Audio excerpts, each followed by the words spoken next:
9-chi bob. Hazreti Aysa ulag'i yana. Bilib qo'yinglarki, bu yerda tuğanlarning ba'zilari Xudoning podshohligining kuch-qudrat bilan ayon bo'g'inni ko'miguncha o'lmaydi. 6 kundan keyin Hazreti Aysa faqat Petrus, Yaqub va Yuhannanla elib egiz bir toqqa chiqdi. U yerda Hazreti Aysoning qiyofati ularning ko'z oldida o'zgardi. Kiyimlari ko'zni shunchalik qamashtig'idek oppoq bo'lib ketdiki, dunyodagi har qanday oqatquchmi kirni unchalik oqartolmaydi. To'satdan shogirdlarga İlyas payg'ambar va Musa payg'ambarning Hazreti Ayso bilan so'zlashayotganligi ko'rindi. Petrus Hazreti Aysoga: "Ustozim, bu yerda bo'g'inimiz nima degan yaxshi? Biri sizga, biri Musa payg'ambarga, yana biri İlyas payg'ambarga deb bu yerga 3 gapi yasayli" dedi. Petrus nima deyishini bilmay qolgan edi. Chunki shogirdlar nihoyat qo'rqishib ketgan edi. Shu asnoda bir parcha bulut paydo bo'lib, ularni qoplab oldi. Bulutdan Xudoning: "Bu mening so'yimlik o'g'lim. Uning so'ziga quloq selinglar" degan ovoz keldi. Shogirdlar shu an atrofiga qarashdi, lekin yanida Hazreti Aysodan boshqa hech kim ko'rinmadi. Tog'dan tushib yetib, Hazreti Ayso shogirdlarga inson o'g'li o'limdan tirildirilmaguncha ko'rganlarini hech kimga tinmaslikni buyurdi. Ular Hazreti Aysoning so'zini ko'ngliga pukib, o'limdan tirilish deganning ma'nosining nima ekanligi to'g'risida o'zaro fikrlashdi. Shogirdlar Hazreti Aysodan yana: "Tavrat ustozlari nima uchun İlyas payg'ambar qutquzuvchi Masih kelishidan avval qaytib kelishi kerak deyishdi?" deb so'rashdi. Hazreti Ayso ularga mundoq dedi: "Albatta, İlyas payg'ambar cho'qim qutquzuvchi Masihdan avval kelib, hammani qilibig'i soldi. Undaqda muqaddas yozmalarda inson o'g'li ko'p azob oqibat chekdi va rad qilindi deb puturguniga qandoq qaraysizlar? Bilib qo'yinglarki, İlyas payg'ambar haqiqatan keldi. Va xuddi muqaddas yozmalarda u haqida yozilgandek, kishilarning uningga qilmagan eskiligi qolmadi." Ular boshqa shogirdlarning yeniga qaytib borganida nurg'un xaloyiqning ularning atrofiga olishib olganligini, birmuncha Tavrat ustozlarining ular bilan munozirlashayotganligini ko'rdi.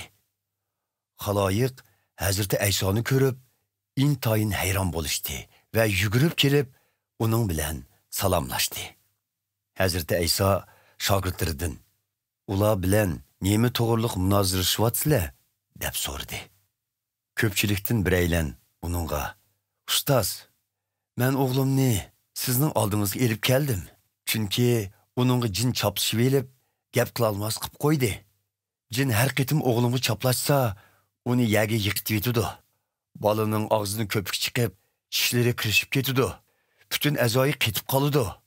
Shogirdlaringizdan jinni haydab etishni so'rgan edim, biroq ularning qo'ldan kamidi" dedi. "Ey e'tiqodsiz avlod, sizlar menga ishonguncha, men sizlar bilan yana qanchalik birga bo'lishim kerak? Yana qachongacha bardoshlik beray?" dedi Hazreti Ayso.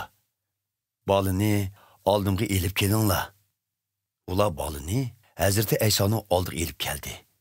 Jin Hazreti Aysoni ko'rish bilanla bolaning butun badanini tortishtirib etdi.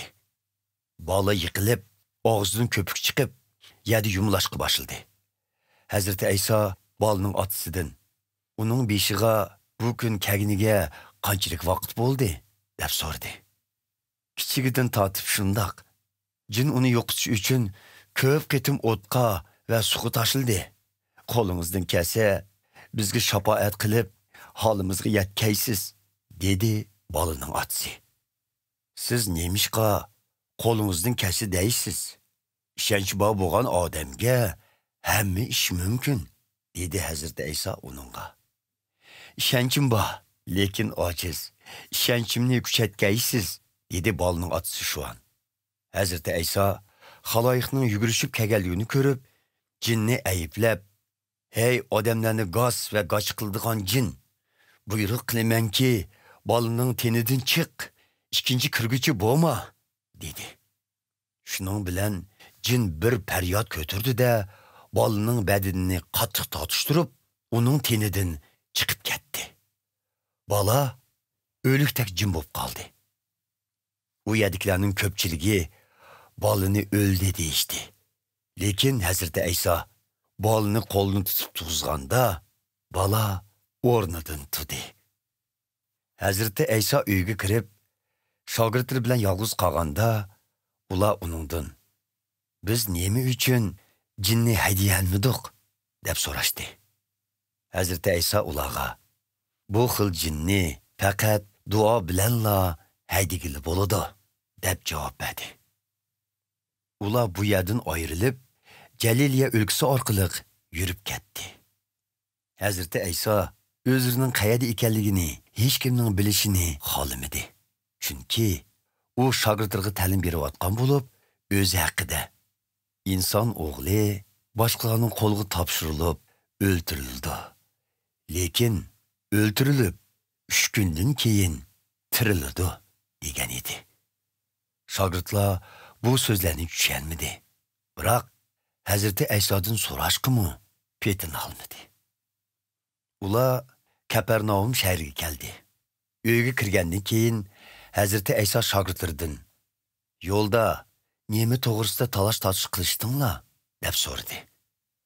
Ularning hech qaysisi zuvan surmadi. Chunki ular yo'lda kimning eng ulug' ekanligi to'g'risida talash-tortish qilishgan edi. Hazreti Ayso o'ltirib, 12 shogirdini yeniga chaqirib ularga "Kim oldinqisi bo'lishni xohlasa, eng oxirgisi va hammalarning xizmatkori bo'lsin", dedi. Ondan u kichik bir bolni o'ttirdi turg'izdi va uni quchog'iga elib turib, ularga mundaq dedi: "Kim meni deb bunda kichik bolni qabul qilsa, u meni qabul qilgan bo'ladi. Kim meni qabul qilsa, u menila emas, balki meni avatkuchini qabul qilgan bo'ladi."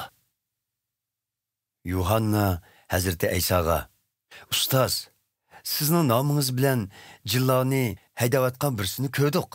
Lekin u bizga o'xshash sizga agashmaganligi uchun uni to'sdik", dedi. "Uni to'smanglar", dedi Hazreti Ayso. "Chunki mening nomim bilan mo'jiz yaratgan kishi orqadilla mening ustimdan yomon gap qilmaydi. Bizga qarshi turmaganlar bizni qo'llaganlardir. Bilib qo'yinglarki, qutqizuvchi Masihga mansub bo'lganlar uchun sizlarga hatto birorchina su bergan kishimi jazman mening inomimdan mahrum qolmaydi. Kim menga e'tiqod qilgan bunda kichiklarning birini gunohga ozdursa, shu odam uchun aytganda bo'yniga yo'g'on tugma tesh isilgan holda dengizga cho'ktirilgini afzal. Agar qo'ling seni gunohga ozdursa, uni kesib tashla. Ikki qo'ling bu holda do'zaxqa mangu o'chmas o'tga kirganingdan ko'ra, cho'loq holda mangulik hayotga erishganing afzal. Agar putung seni gunohga ozdursa, uni kesib tashla. Ikki putung bu holda do'zaxqa tashalganingdan ko'ra, to'ku holda mangulik hayotga erishganing afzal. Agar ko'zing seni gunohga ozdursa, uni o'yib tashla. Ikki ko'zing bu holda do'zaxqa tashalganingdan ko'ra, birli ko'zing bilan bo'lsa-mu, Xudoning podsholig'iga kirganing afzal. Do'zaxda qurt qo'ng'iz o'lmaydi, yolqinliq o't o'chmaydi. Har bir qurbonlik tuzlangandek, hamma odam o'tdan o'tadi. Tuz yaxshi narsadir. Biroq tuz o'z kuchidan qolsa, uni qandoq asliga keltirgili bo'ladi. Shuningga o'xshash, sizlarmu tuzdek bo'lib, oranglardagi inoqlikni saqlanglar.